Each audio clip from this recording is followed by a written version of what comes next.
Hey crafters, Sarah here with Craft Test Dummies, and I am here to show you today Ranger Ink and Tim Holtz's brand new mini distress inking tool. I was personally really excited to see this debuting at CHA. I have been wanting a smaller distress tool for some time now, so when Tim showed this to us, I was particularly geeked.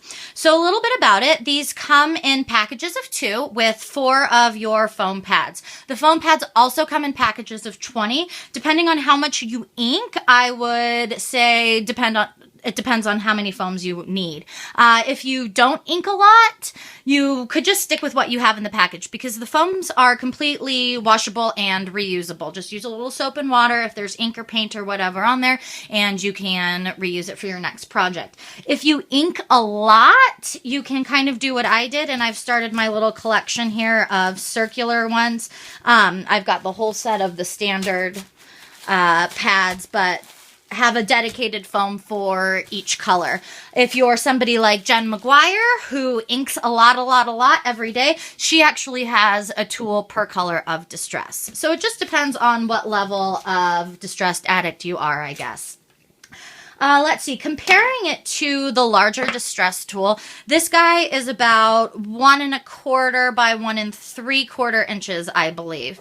The smaller distress tool you have at 1 1/4 inch on the foam pad. The base of it, however, is about 1 1/8 inch. And Tim did that on purpose so that if you see here, if you press down on it, it kind of balloons or donuts out around the base. That again is so that you don't get that really harsh line when you're inking that you might get with the standard distress tool.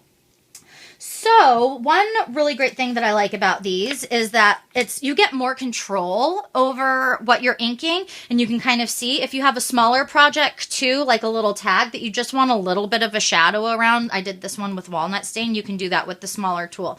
If you have chipboard pieces where you want to get your ink into the nooks and crannies, you can do that with this tool as opposed to the larger tool.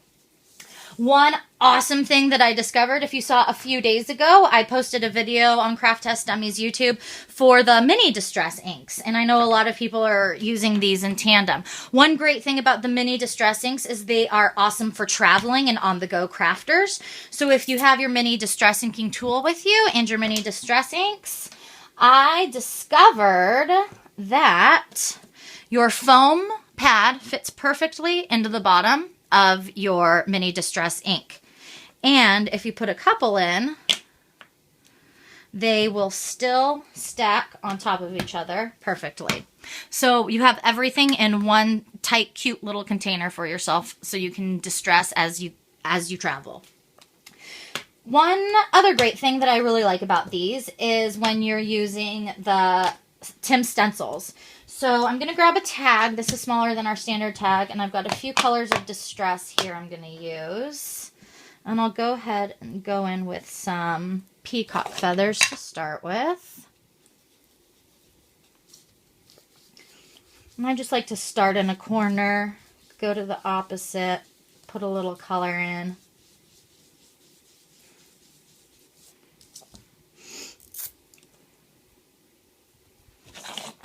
Go a little bit of picked raspberry.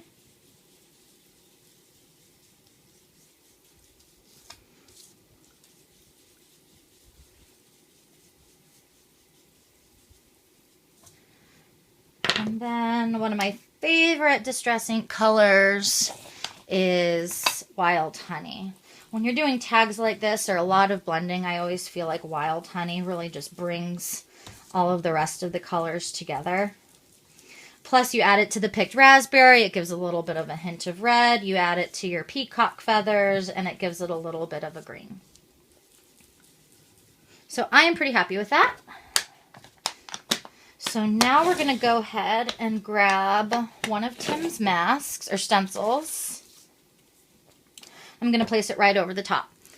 So with the standard distress tool, this is a smaller tag, but if you had this, you wouldn't be able to pick and choose which letters you wanted to end up on your tag. So what's really nice about this guy is that you can do that. Tim showed you can dab the letters, which at first I'm going to show here. If you just dab it a couple of times, you're probably like, oh, that doesn't look like a lot of ink. But when you pull it up, you still do get the image of the A through there. And then if you want a little bit of a stronger effect, you can use what I call the heel of the tool. And you can kind of just go back and forth in a little circular motion. And you'll get a little bit of a heavier effect. So if I go through, and I'm just going to add a couple more.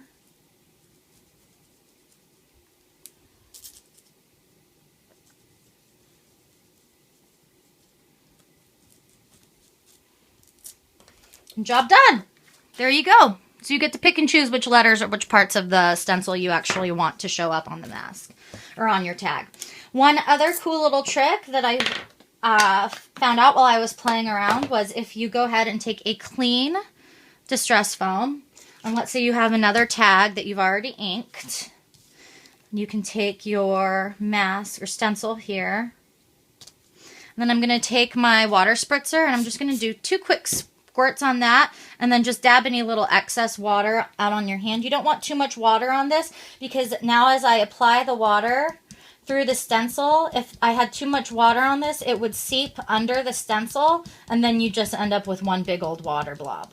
So you definitely want to do the pouncing motion in this one too. You don't want to rub it in, or again, you will get water underneath your stamp. So you can't see it right now, but I'm going to hit this with a heat gun, and hopefully you'll be able to see some of the dots starting to pop up here.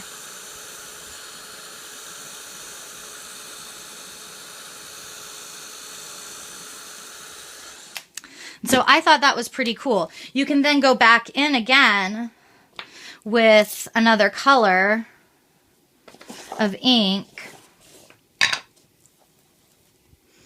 And I mean, just kind of randomly go.